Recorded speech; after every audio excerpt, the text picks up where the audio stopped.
Two young boys, around 5 years old, classmates and friends, one day arrived at their homes after school, each one carrying a quarter that he had picked up somewhere. When Jonathan got home, his mother was waiting for him at the door. She welcomed him with a kiss and a hug, and they talked about his day at school and the homework he needed to do. Since she always paid close attention to her children, while he was doing his homework, she noticed that Jonathan was playing with a small glittering object. He was happy and proud. "What do you have there?" she asked him. "A quarter," he said. "A quarter," she responded. "And where did you get that quarter?" He said, "At school." "Where at school?" she asked. "My classroom," he said. "Where in your classroom?" she insisted. "The teacher's desk," he responded. "And, did the teacher give you this quarter?" asked the mother. "No," said the child. "It was there, so I took it." While she was surprised, she thought that this was a marvelous opportunity to teach her son a priceless lesson regarding honesty. She took immediate action and told her son that he would have to accompany her back to school to talk to the principal and the teacher. Jonathan, of course, did not want to go. He was so scared and so embarrassed that he pleaded and cried, "Please, Mom, don't make me do this. Please. I promise I'll never do it again. Please." But the decision had been made, and he would face the consequences of his actions. When they met the principal and the mother explained the situation, the principal suggested that it was no big deal and that it was normal. All children Jonathan's age do things like that. After all, Jonathan was just a child, and they were talking about a mere quarter. "You don't have to see the teacher over this," he said. "We can let this one go." "No, no, no," said the mother. "That is exactly the reason. I don't want my child to be just like everyone else. I want him to be the best.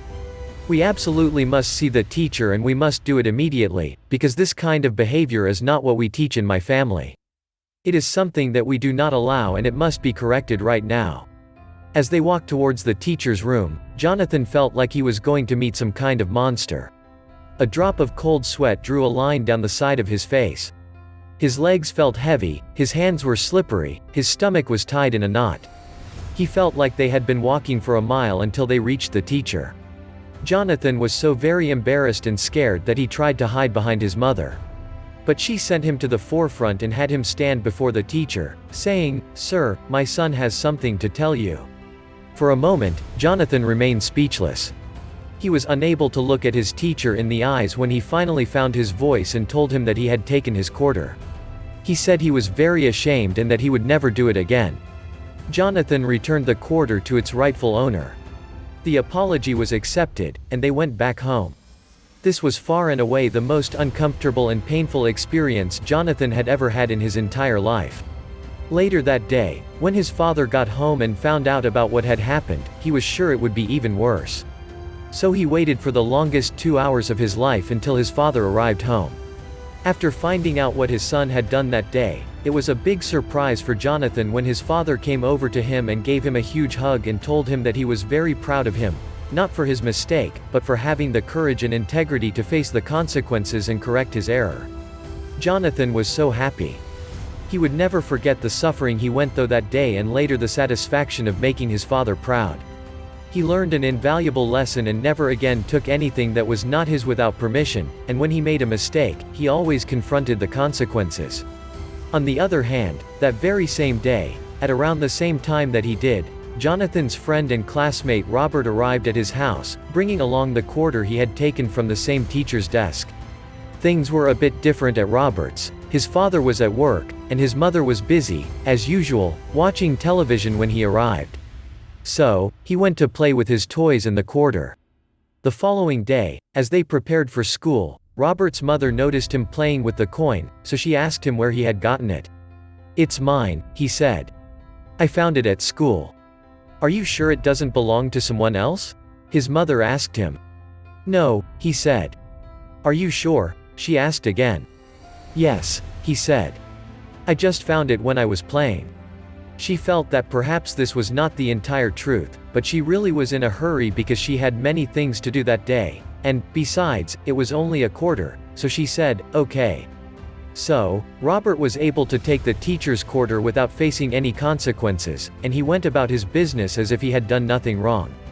Like his friend Jonathan, Robert learned a lesson too from taking that quarter, a very different lesson, that is.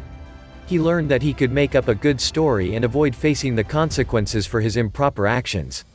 This way, he got into the habit of bringing things home that did not belong to him, because he knew that if he got caught at home, he could always make up some sort of story and get away with it.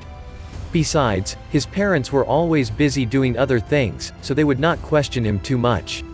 He ended up bringing a classmate's lunch money home once. Later, it was toys and balls from the school, and still later video games and clothes from stores. If he was ever questioned, he always knew exactly what story to tell to get away with it. After all, he had developed a certain expertise in lying after practicing with his parents for so long. In fact, this had become a habit in his life. Years later, while walking down the street one day, Robert took something from somebody and ran. But this time he was caught. When Robert stood before the judge, he argued that what he had done was really no big deal at all. He only took a little bit of money, that's all. And, he told a wonderful story to justify his deed. The judge listened carefully and said, "Nice story."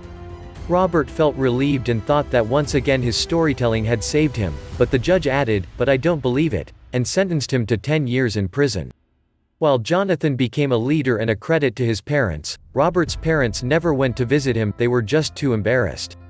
Jonathan was a true success and an example to be followed in his community, while Robert sat alone in his cell thinking of how different his life could have been if only he had been honest.